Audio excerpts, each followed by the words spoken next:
Hello, everybody. I can tell I think I'm making one of the viewers angry, and his name is Robert Walker. I bear you no animus. I have no personal problem with you, but I can tell you're getting angry. You're getting frustrated because you believe in a thing, and I don't take it that heavily. I'm not saying I disbelieve. Alien abductions. I mean, they may very well be happening, but I owe it to everybody that if I don't see strong evidence, that I have to say I don't see strong evidence for it, and, it doesn't take up a lot of my mental space, not when there is such strong, robust data, The data that says that something is happening in our skies that is being recorded simultaneously by human eyes, radars, cameras, infrared radars, possibly satellites, and possibly sonar, all at the same time from multiple angles, multiple instrumentation, multiple vantage points, and by multiple people is this strong. It's that solid, And that's why I focus on it. It's not because I don't like people who are really into the abduction stuff, It has nothing to do with you, all right? It just has to be to do with what I was doing to my head. It's so undeniable that something really powerful, anomalous, and that there is a there. And furthermore, all of the information, all of the data is recordable and testable, Someone's, I think, getting mad because, for example, according to Dr. So-and-so, he says there are 1,000 cases. No, there's 1,000 claims, really. There's 1,000 claims, and even that scientist hasn't personally seen any of it. So how do you know there are 1,000 occurrences of a thing? Well, for example, if I'm walking along kind of a desert, let's say, and I see one pair of hoof prints, and I'm like, oh, this is some kind of ungulate, and I can tell that because of the gait that the animal was on 4 legs and it has hoofs, and I can say maybe it's a mule deer or something, some kind of desert animal, a gazelle, depending on the desert, and I know that it occurred. Right? If I follow the tracks long enough, I may come into other evidence. I may see the animal stop to chew things. And at some point I follow the trail and it goes to water. I can be like, this animal went to water, and then at the water's edge I can see where, the animal stood there and scratched the ground. Then I follow further and I find dung. And I'm like, now there's 2 pieces of evidence, not just the tracks, but dung, and I can pick up that dung, I can put it in a sample, I can take it back to a lab, I can analyze its gut bacteria, I can analyze what it ate, I can even make deductions about its digestive system because I have strong data. Now, if I have a hell of a lot of time and resources, I can follow the tracks for days, and maybe I find the animal got attacked by a predator and I find its bones. Now the evidence is even stronger that the animal walked, that it had 4 legs, that it was an herbivore, and that it is now dead. That's evidence, and that's a very strong case. But if someone says, I saw a gazelle the other day, that's a claim.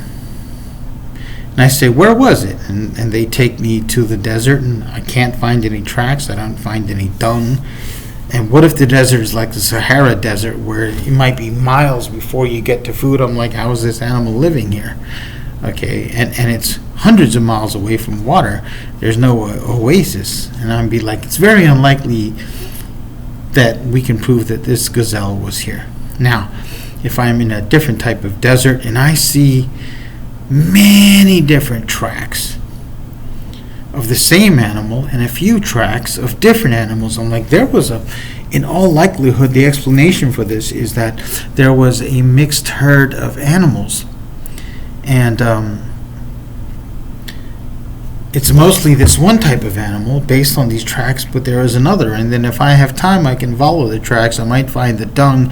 If I find 2 different types of dung, I'm like, okay, definitely confirms that there's at least 2 species here.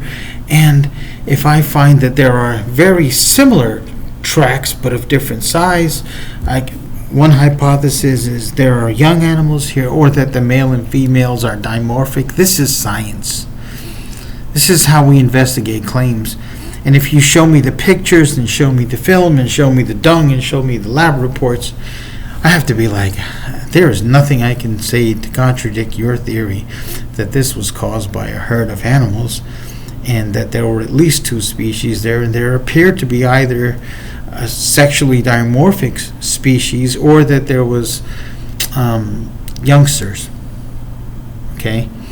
I can't refute it. But if you say, I saw a whole herd of deer, and I can't even find but one track, not one piece of dung, right? What am I going to do? Say that I believe you to say, to not hurt your feelings, to make you feel better? This is not science. And this is not me. Okay, I too have emotions, I too have flaws, but I try not to be. I actually believe this topic is important, and I wish the evidence was more robust in all these areas than it was. But a claim is not evidence. A claim is a claim. Okay? It's often good enough for a court testimony, but that's not how science works. Now, in your lengthy reply, you said,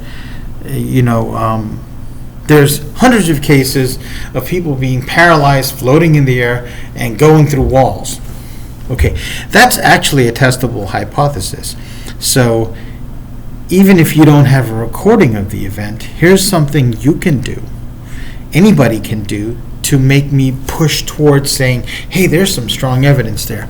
Prove to me that an object can be levitated. That's a testable hypothesis. Levitate an object for me, a human-sized, human-weighted object. A full-grown male, anywhere between 145 to 200 pounds. First do it with an object. Could just be a bag filled with sand.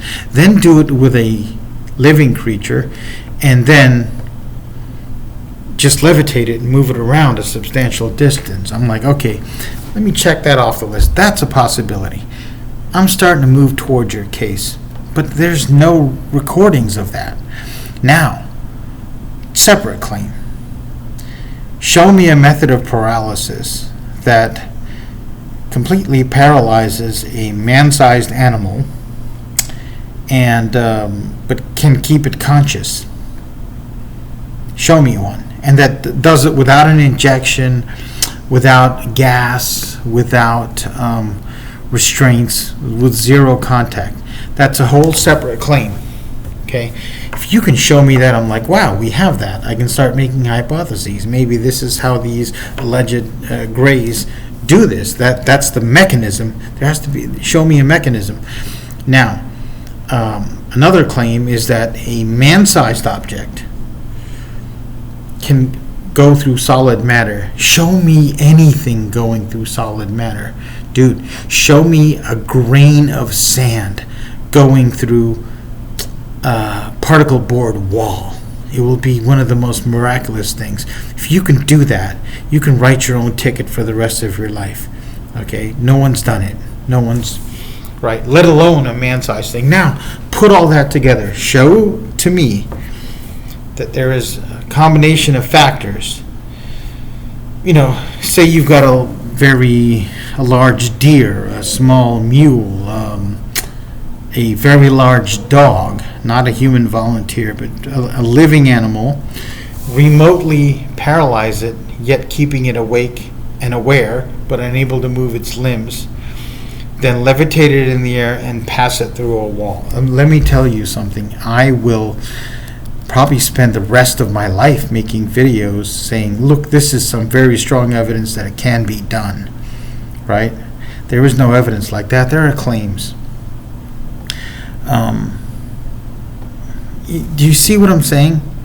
It has nothing to do with you. It has nothing to do with a pre-existing prejudice. I'm not discounting any possibility. I'm just saying I move towards the evidence. The evidence is like a very strong magnet. and I'm like a little needle, a metal filing. I cannot help but be drawn towards evidence and away from lack of evidence. The lack of evidence is like if I was a north magnetic pole and it was a south magnetic pole. Okay, we would be, and that was, I think, same poles are repelled. So if it was another north magnetic pole, it repelled. Not a master of magnetism here, but you get the idea. Certain polarities attract and certain repel. That's how I'm built. That's how I'm doing this investigation. And I think many people think, well, there's a claim out there, but they think that the claim is synonymous with a very strong case, with proof. Okay, they often, a claim can be one type of evidence. If there were 100 people claiming the same thing, all right, it warrants a look. But even then, if 100 people claim that they saw a dog lift up in the air, it was conscious, judging by its eyesight and its breathing, but it was limp, unable to move, and then they saw it pass through a wall and come back. If 100 people made that claim, and I can't even find evidence of a dog there, a single dog hair or anything like that, I have nothing to go on but a claim. I could say there was people making a claim, all right? And that's cool. It gets a written note, and it gets a paragraph and an entry in the index and gets filed away, okay? But if someone was to actually do that in front of me, it gets a series of books for the rest of my life that I will write about it, right? If you believe, and most of these databases, so-called databases, are one person saying, here's a list of the claims I've heard about, and they may or may not have talked or interviewed all of the people that made the claim. Oftentimes, it's second, third, or fourth-hand information compiled. So again, that doesn't get the weight that a multi-instrument, multi-person recorded sighting gets, okay? And that's nothing personal. That's not me hating on the field of abduction research, and it's not me hating on you. But if you put that much weight into claims, I'm going to make a claim on YouTube, and those of you that feel that a strongly made claim is enough, I claim that I am representative of God on earth, and I claim that I am a prophet, and I claim that I'm a bodhisattva. I just made the claim, and I strongly claim it. I proclaim it. I emotionally claim it, and I state that it is true. And because of this, because of that special status that I claimed, you should all send me all of your money. All of it. Because I made the claim. So if a claim is strong enough, I should just expect money to flood my way. Crypto, I'll take crypto. I like cash, gold, silver, platinum, gift cards. But I would like you to give it to me if you believe claims are good. But claims are good enough. But if you're like me, you're like, on what basis do you make the claim? First of all, we'd have to define what God is.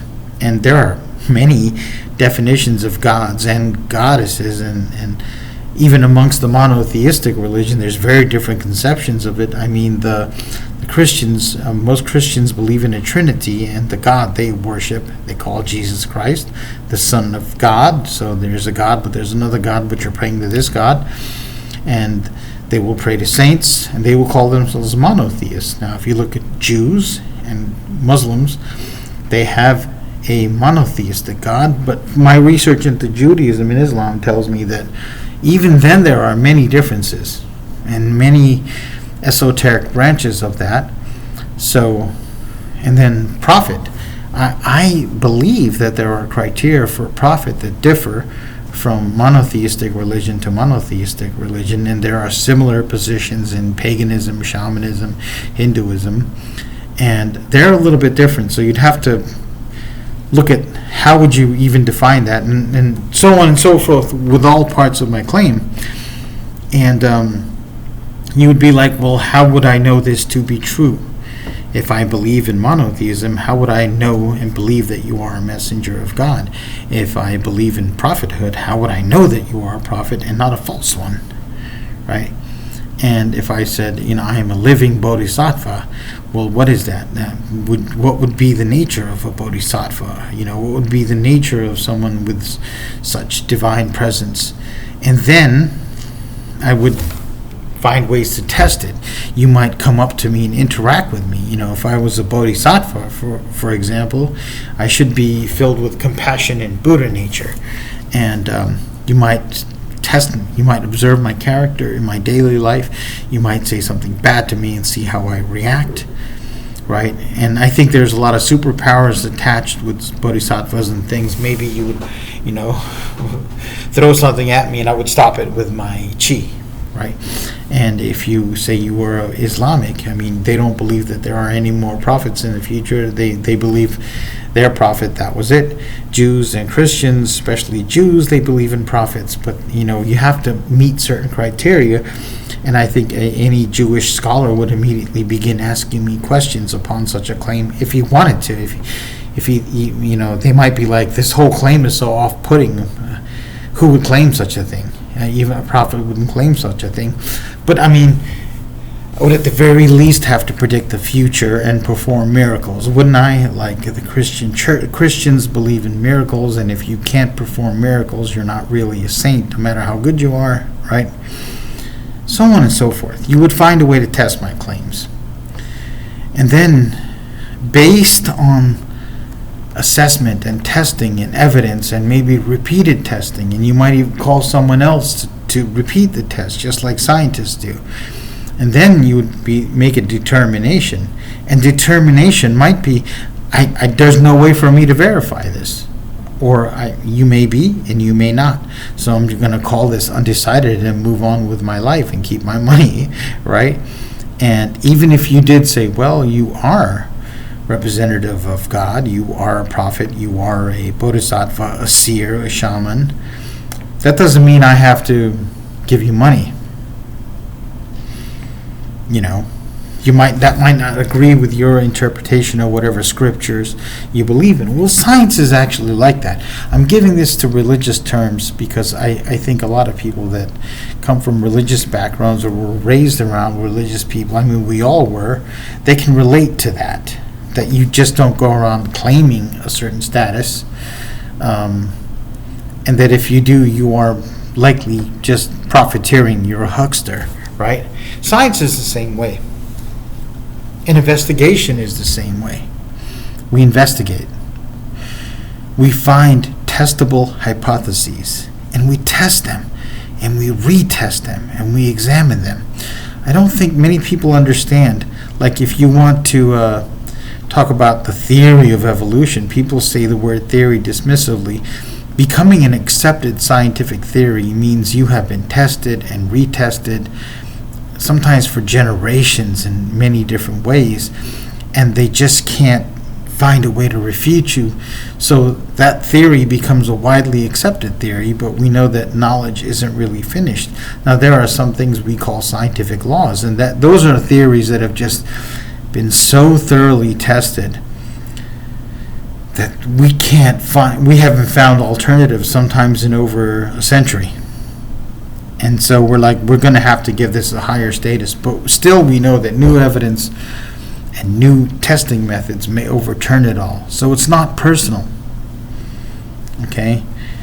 I want the truth.